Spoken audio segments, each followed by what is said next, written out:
Does Tetris actually teach you how to pack groceries better? I believe that games can be way more than just wastes of time. And that's why I've been creating these videos and this review system that extracts exactly what games can teach you something, and if that thing that the game can teach you is actually worth learning. Not all games are created equal. And, well, Tetris, I think, has a very unique use case and something that's actually really useful in the real world. And that's why I think that Tetris actually has a very good chance of rating pretty highly on this scale. So while I feel like I have to reach a bit for a lot of my other theses, I feel like in this case in particular, there's so many times where people will say that you're Tetrising something in order to fit it in the right spot.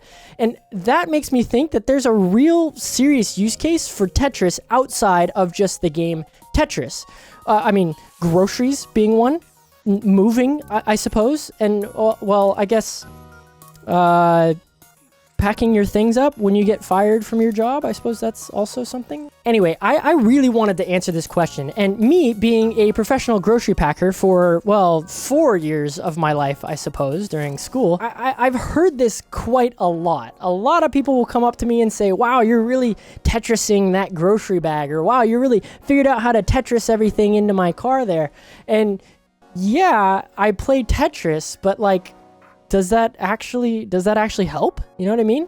So I came up with a little experiment, let's say, to accompany this review in this case. I wanted to find out, well, if this game could actually teach you something, and something that maybe I know a little bit about. I think everybody does, right? I mean, packing groceries, that's a pretty common thing. You're using that at least once a week. Come on. The way that my tests work is I found this really interesting packer test. It's a grocery packing test. You know, like those tests that you find on Indeed when you're looking for jobs and they give you this little skill assessment test? It's like one of those. I found one of those that was explicit for a grocery packer, which I thought was interesting that they even had it at all. But anyway, this is the one that we're going to be using. I'm going to be taking this test first, and then I found this little app store game called Bag It. And this was exactly what we were looking for, because, I mean, come on, you're bagging groceries into a thing. These are both things that also, I think, are pretty good at, well, they could be pretty good at least understanding if I've made actual improvement after I've played Tetris, right? There's a third thing, of course, that I tried to do. I tried to actually make a real life experiment where I took real groceries, put them in a real bag, and then I would just shake the bag until the handles came off. And what I found was that wasn't a very good idea, mostly because really the only thing that we were testing was the strength of that particular bag's handles, and we're not doing that. All right, so to recap, the plan is packer test, Bag It video game, play Tetris until I can see the pieces falling in my sleep, then play the packer test again, and then the Bag It game and see if there's any improvement at all. Starting with the packer test. I did it pretty fast because, well, first of all, there was a time limit on this and I'm not very good at division, so I can't really say that I intentionally threw this test, but I mean, the scores really seem to indicate that I didn't do something entirely right. So after I failed the packer test, I went and played the Bag It game on my phone for like an hour and a half. And let me tell you, this game's actually pretty fun. First of all, there's no ads on the one that I downloaded. I don't know how that happened, but it says remove ads all the time, but I didn't get a single ad, so that's kind of fun. Second, I think that the game's actually, well, it's pretty clever. I mean, the eggs break if you put too many things on top of them. The soda pop, it like explodes, you know? You have to put them in the right spot, and that's exactly like packing. I think it's going to be a pretty good indication if we actually understand something through Tetris. After I did all of that, I sat down and played a good 20 hours of Tetris straight. So I started with just the regular Tetris game that you find on Google if you just type in Tetris, but that was not it, all right? That was not it. So after abandoning the official Tetris game, I went to Reddit and found a game called Tetrio, which is explicitly not Tetris, for what I'm sure is legal reasons, because, I mean, you know, when you clear 4 lines, you get a Tetris. The game can't even call it a Tetris. It calls it a quad. I'm pretty sure they're trying to avoid the whole Tetris thing. They got as close to the line as possible without crossing it. So I started playing that game with 2 goals in mind. First, I wanted to get a sub 2 minute 40 line blitz. And then on top of that, I wanted to just participate in matchmaking. I wanted to see if I could get any better. I realized that a sub 2 minute 40 line clear is not that impressive of a gaming feat for anybody who's played even a little bit of Tetris. But Well, this channel is not for impressive gaming feats. If you haven't figured that out already, you can find somebody else. I mean, there's literally hundreds of thousands of other channels that are explicitly just for people who are good at video games. This is not one of them. We're trying to figure out if I can get better at packing groceries just by playing Tetris. So that's what we're going to focus on here. We're not focusing on, this is just the everyman stuff. That's what I'm trying to get at. You know what I'm saying? All right, so now let's talk about my ranked experience. Now, I know I just said I'm not that very good at this game, but holy smokes, I just got absolutely smoked in every single ranked game that I played. There is not a single bad player on this Tetrio game. I couldn't find one. I got smoked every single time I played, and it wasn't even close. I mean, I didn't even put some trash into their boxes in some cases. I just got slammed to the top every single time. I did learn also that you do play a little differently depending on if you're playing just like the 40 line clear or like ranked, because in 40 line you're just trying to clear lines as fast as you can. In ranked, you want to not just clear lines, but you want to set yourself up so that you can clear a lot of lines at once, and you can do it kind of in sync with the other player. It's a lot of, well, it's a complex addition to an already complex game, which I think is really cool, but I don't think that being included in this experiment is actually going to change how I pack groceries at the end of the day. So we're just going to stick with the sub 2 minute 40 line clear, and that's it. As a quick aside, however, I really gained a new appreciation for how games like Valorant treat the new player experience in ranked, because, oh my goodness, the only reason why I would ever come back to Tetris is because, well, I like this game. I think it's fun, and I would want to get a little bit better at it. But if I got stomped like this in Valorant for my very first game, I don't think that I would ever come back. I would just uninstall it, forget about it, and just, I mean, that would be it. I would not even think about it within an hour. Back to my first goal, the sub 2 minute 40 line game. I thought that this would be pretty easy to do after some time. Again, I've played Tetris a decent amount. I kind of had a good understanding, but this took a really long time. I mean, I really struggled to get there. I mean, a lot of times I was just milliseconds off, right? Like I had 20.6 something, 20.7, 20.8, and then a lot of times it was just a lot over. But when I did finally get it, I crushed it. I mean, I got like a 156 or something like that. I mean, it's significantly under 2 minutes. And what I think this does is that, well, when you're playing the game, you kind of get into a little bit of a flow state. You can see the pieces come. You can understand where they need to go. And, well, I'm kind of getting ahead of myself. I'm going to talk about some of those thoughts that I had a little bit later. But so anyway, on to the second half of the experiment, returning back to the tests. So I got my sub 2 minute 40 line clear. I played a little bit of ranked. I've definitely been seeing the pieces fall when I'm trying to fall asleep now.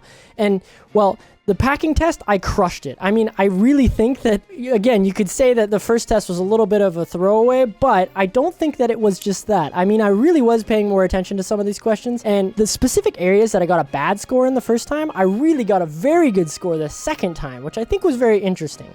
The Baguette game was where this test really shined. I mean, like, I went from really only seeing those pieces as just like, well, the shapes that they were when they were presented to me to, well, okay, now you could move it, you could put it in a different spot, you could fit it here, and, well, it just gave a lot more options for me. I went from only seeing one solution to seeing hundreds of different solutions depending on, well, how the pieces looked, and I really think that this is actually how it works in real life too.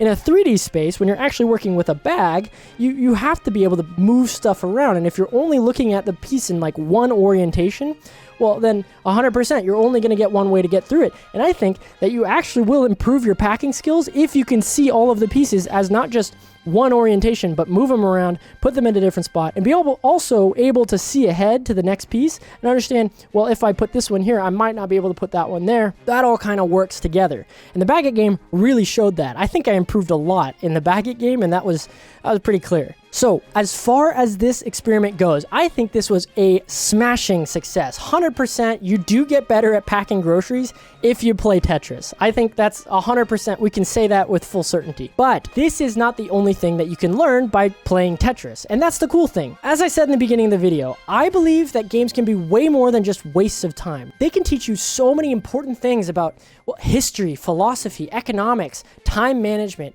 budget management, people management, just so many different things that you could learn while you're playing games like this, but you need to know that you're learning it in order to actually apply it. And, well, I think that Tetris, like we just did this experiment, actually gives you a good opportunity to apply these things into real life. Like I said, I've created a system that I think is pretty good at extracting exactly what any particular game can teach you, and then giving it back to you and saying, well, is this actually something that you can use in your real life, and is it worth actually learning? So the things that I'm taking into account for each review, they're problem solving, real life skills, empathy building, the message, and then finally enjoyability, of course. These scores will each contribute a weighted score to the overall total, and we can use that overall total compared to the other games that we've reviewed with this score to understand, well, is this a game that can actually teach you something, and is that thing worth learning? If you want to know more about this, or if you're interested in this review or maybe some of the other ones, you can check out my Patreon. All of the reviews there are free, but if you do want to support me, that is a great place to do it.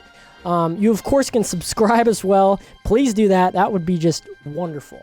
Without further ado, let's get on to the review for Tetris. We're starting out with problem solving, and this gets a 10 out of 10 for sure. This is without a doubt the strongest suit that Tetris actually has. The whole game is a problem that you're trying to solve, right? Where can I put this piece in a place so that I can move on further in the game, right? I need to be able to put this piece, it's a puzzle. It's a puzzle and it's a problem to be solved, and it's 100% a 10 out of 10. You can't get around this. This is the epitome of a game that teaches you good problem solving skills. And also, it's a game that constantly, if you want to be good at Tetris, begs the question, what's next? Right? You have to be thinking, what's the next piece? How can I put that next piece? And thinking like that is actually how it works in real life too. You have to be thinking about what's next. You have to be moving on to the next thing. Next up is real life skills, and this gets a 9 out of 10. So we've talked about this a little bit, but this video proved that without a shadow of a doubt, you will get better at packing groceries, maybe packing a moving van, packing your things up as you leave the office. Were the results of this experiment biased in some way? Probably yes. And that's not because I tried to make them biased, but because, well, one, I recognize that this isn't that interesting of a YouTube video if the experiment fails, and two, I just want my thesis to be right. Am I still willing to run this experiment with me not as the subject? Like, absolutely. I still think that it'll work, but I'm just recognizing the fact that, yeah, it's probably a biased test. That said, I still think that it works. Regardless, Tetris can still teach you more about how real life works. You know that meme that people use? You know, your accomplishments, they're forgotten, and your mistakes, they remain forever. I mean, maybe you haven't seen it, but you probably understand the meaning behind it, especially when it applies to Tetris. When you make a mistake in real life, it doesn't matter how many good things that you do. It doesn't matter how many accomplishments that you make after you make that mistake. If you don't come back and try to fix that mistake will still be there, regardless of what you've done over here. I gave this a 9 out of 10 because I think it's extremely good. I don't know if that's the number one thing that you could learn. It's like not the most important thing that you can learn, but you're still using this stuff every week, if not every day. So I still think that it's important to learn, and therefore we're getting a 9 out of 10. I think it deserves a 9 out of 10. I think it's really, really good. So following that, we got empathy building, and this is getting a 3 out of 10. And now, I know what you're thinking. This probably deserves a 0, and I would have agreed with you before I started this video, but I actually think that there are some empathetic things that we can learn while we're playing Tetris. The two things that I came up with while playing this game is that one, this game is pretty humbling when you play it against somebody who really knows what they're doing. It's empathy for yourself in a way. The second is that patience and persistence, they both pay off. These are kind of things that fall under the greater umbrella of empathy, so we're counting it towards the overall score for empathy. That said, it's still getting rated pretty low. I think it's interesting that it got points at all, right? Next up is the message, and this unfortunately gets a 2 out of 10. I don't think that this game really has a message at all. I mean, you could make that argument. However, if we look back to what we were talking about before, is the message is kind of that, well, your accomplishments are forgotten immediately, and your mistakes, well, they last until you deal with them. And on top of that, you will lose. You don't win this game. And those are all like kind of true life lessons. So while true, I don't think that's a really good thing for you to be learning. And I mean, so that's why it's getting rated low. It's still getting points because it is something, but it's still getting rated low on the whole scale. Finally, we're giving enjoyability because, well, what's the point if the game isn't enjoyable? If it's just an educational game that we can play something else, this gets 100% a 9 out of 10. It's really hard to give this game anything less than a 9 out of 10. I mean, this game is very, very fun. And on top of all of that, it's maintained its player base for over 40 years. I mean, this game is a legendary game that certainly, I mean, it's worth playing. Overall, this gives Tetris an 8 out of 10 on this rating scale. I mean, this is a fantastic score for a game on this scale. this means that this game is actually teaching us something and that thing is actually worth learning while you play it. The next time that you play Tetris, I really encourage you to think about these things, see if you're learning anything that yourself while you're playing it, and see if that you're actually packing groceries better after you played a few rounds of Tetris. If you like this video, I think that you'd love the one that I released last week about Super Mario Galaxy and teaching people how to actually become better drivers. I know it sounds crazy, but it's true. Go check it out, and if you like these, there's plenty more to already check out, and there'll be plenty more to come, so please subscribe. I'll see you next week.